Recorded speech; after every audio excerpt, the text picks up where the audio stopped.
On va revenir peut-être, si vous le voulez bien, sur les faits avec Fanny Wegscheider. Rappelez-nous donc ce qui s'était passé en octobre 2016. Oui, on le disait, il y a eu ce rocambolesque cambriolage, mais aussi ces faits terrifiants, ces séquestrations. Voici ce qui se passe donc dans cette nuit, le 3 octobre 2016. À 2h34, 5 individus se présentent devant le No Adresse, cet hôtel particulier, très confidentiel, tout près de l'église de la Madeleine à Paris.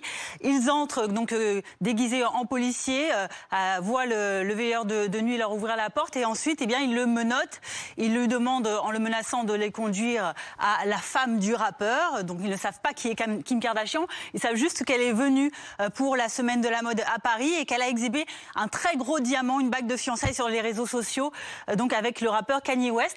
Alors là, il y a 3 des braqueurs qui restent en bas pour faire le guet, en bas de l'immeuble, pendant que les 2 autres, conduits par le veilleur de nuit, montent au premier étage. Et c'est là que quelques minutes après, à 2h56, ils déboulent dans la chambre luxueuse de Kim Kardashian. Ils lui demandent dans un anglais très sommaire la ring, monnaie, donc la bague en question, 19 carats, ainsi que de l'argent, tous ces objets de valeur. Il la ligote, il lui met du scotch sur la bouche, puis la jette dans une baignoire de la salle de bain, avant donc de rafler tous les objets de valeur, estimés à 5 millions d'euros, vous le disiez, par la justice. Et ensuite, ils prennent la fuite quelques instants plus tard, à 3h08.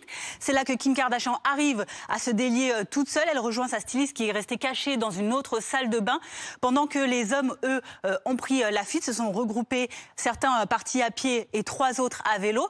2 de ces cyclistes rejoignent ensuite une voiture qui leur permet de fuir, pendant qu'un troisième, plus malchanceux, lui, sur les vidéos de vidéosurveillance, on le voit, crève, chute et fait tomber son sac avec son butin. Il s'enfuit ensuite à pied, trouve un taxi, finit par rentrer chez lui à bord de sa voiture, mais sur place, il a laissé tout de même un pendentif, une croix en diamant d'une valeur de 30 000 euros, qu'une passante retrouvera d'ailleurs le lendemain et donnera à la police. L'alerte est ensuite donnée quelques minutes plus tard, quand Kim Kardashian réussit à joindre son garde du corps qui était sorti et qui prévient ensuite la police quelques minutes plus tard et qui arrive.